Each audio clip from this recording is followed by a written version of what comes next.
Halo semuanya, hari ini kami akan memberikan kalian sebuah video penjelasan tentang contoh konflik. Nah, contoh konflik yang kami ambil ini merupakan contoh konflik yang terjadi di Indonesia, baik itu pada bidang ekonomi, sosial, politik, maupun budaya. Namun, yang akan kami jelaskan itu hanyalah dua, yaitu di bidang ekonomi dan juga di bidang politik. Namun, sebelum masuk ke dalam video penjelasan, izinkan saya memperkenalkan anggota kelompok saya terlebih dahulu. Jadi yang pertama itu ada Clarissa Ho, yang kedua ada saya sendiri sebagai moderator yaitu Christopher Fergiano Wang, yang ketiga ada Lionel Timothy, yang keempat ada Yuki Clarissa. Adapun topik yang akan kami bahas dalam video penjelasan kali ini ada tiga. Yang pertama itu ada kerusuhan Mei tahun 1998 yang di dalamnya mencakup latar belakang, dampak positif dan juga negatif.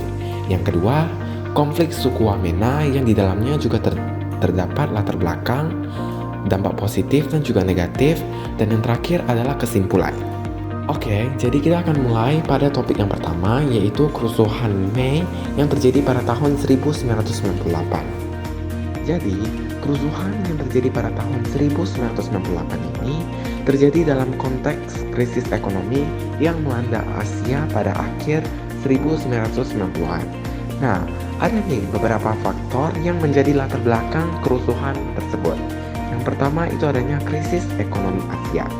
Nah, krisis ekonomi Asia ini terjadi pada pertengahan sampai dengan akhir 1990-an.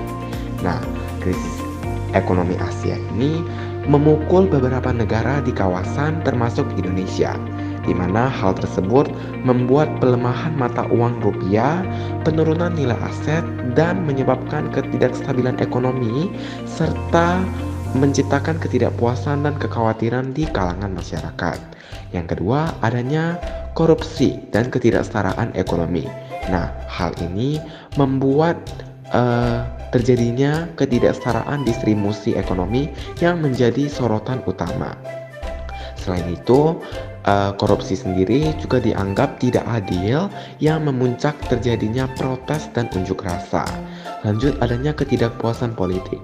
Nah, ketidakpuasan politik ini terjadi pada era Presiden Soeharto, di mana terjadi penindasan politik dan pelanggaran HAM atau yang dikenal dengan hak asasi manusia, di mana hal tersebut menimbulkan ketidakpuasan terhadap otoritarianisme yang turut menciptakan ketegangan di masyarakat. Lanjut, adanya pengangguran dan penurunan kesejahteraan yang menyebabkan banyaknya perusahaan yang mengalami gulung tikar yang berdampak pada tingkat pengangguran yang tinggi. Terakhir, itu ada peran media massa yang memainkan peran yang sangat penting dalam menyebarkan informasi dan memobilisasi masyarakat. Perkenalkan, nama saya Clarissa. Hari ini saya mau menjelaskan dampak positif dan dampak negatif dari salah satu contoh konflik sosial di bidang ekonomi, yaitu tentang kerusuhan yang terjadi pada tahun 1998. Setelah latar belakang, dampak positif dari kerusuhan yang terjadi pada tahun 98, yang pertama, reformasi politik. Reformasi politik ini memicu reformasi politik Indonesia akibat Presiden Soeharto mengundurkan diri dan era Orde Baru berakhir. Yang kedua, kebebasan media. Reformasi membawa perubahan signifikan dalam kebebasan pers dan media di Indonesia. Yang ketiga, partisipasi politik. Masyarakat terlibat lebih aktif dalam proses politik. Untuk dampak negatif, yang pertama terjadinya kerusakan materi serta banyaknya korban jiwa. Akibat dari kerusuhan tersebut menimbulkan kerugian besar, baik dalam bentuk korban jiwa maupun kerusakan materi. Yang kedua, ketidakstabilan ekonomi.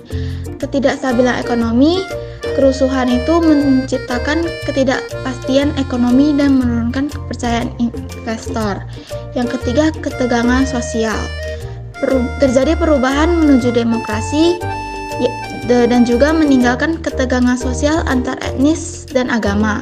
Yang terakhir, munculnya kelompok ekstremis.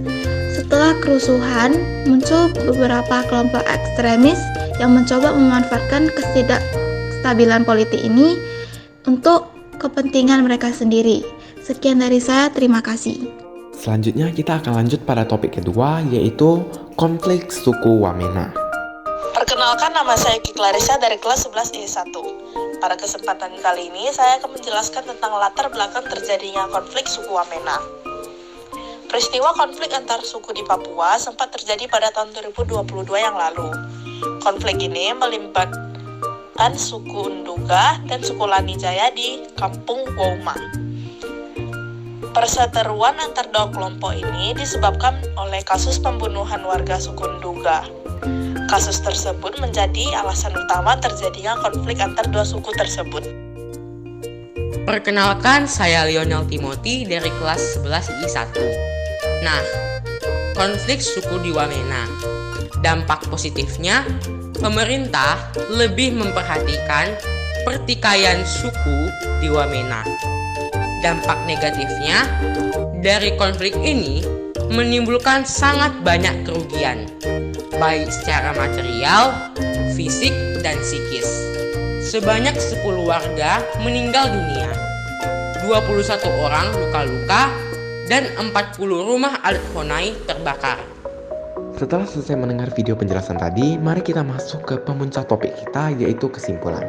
Nah, kesimpulan dari kedua konflik di atas, yang pertama itu ada konflik kerusuhan Mei tahun 1998, di mana kerusuhan Mei tahun 1998 ini disebabkan oleh beberapa faktor. Yang pertama itu ada krisis ekonomi Asia, yang kedua itu ada ketidakpuasan politik, yang ketiga itu adanya penurunan kesejahteraan serta pengangguran. Lalu ada dampak positif dan negatifnya nih. Dampak positifnya itu adanya reformasi politik, sedangkan dampak negatifnya itu adanya korban jiwa yang ditimbulkan. Lanjut, konflik suku Wamena. Nah, penyebab terjadinya konflik suku Wamena ini karena adanya kasus pembunuhan warga suku Nduga. Lalu, dampak positif dan negatifnya, kalau dampak positifnya itu pemerintahnya itu lebih memerhatikan pertikaian yang terjadi di Wamena. Sedangkan untuk dampak negatifnya itu adanya timbulnya korban jiwa akibat dari konflik suku Wamena tersebut. Sekian dari video penjelasan kami, mohon maaf apabila ada kesalahan kata dalam berucap. Sekian, terima kasih.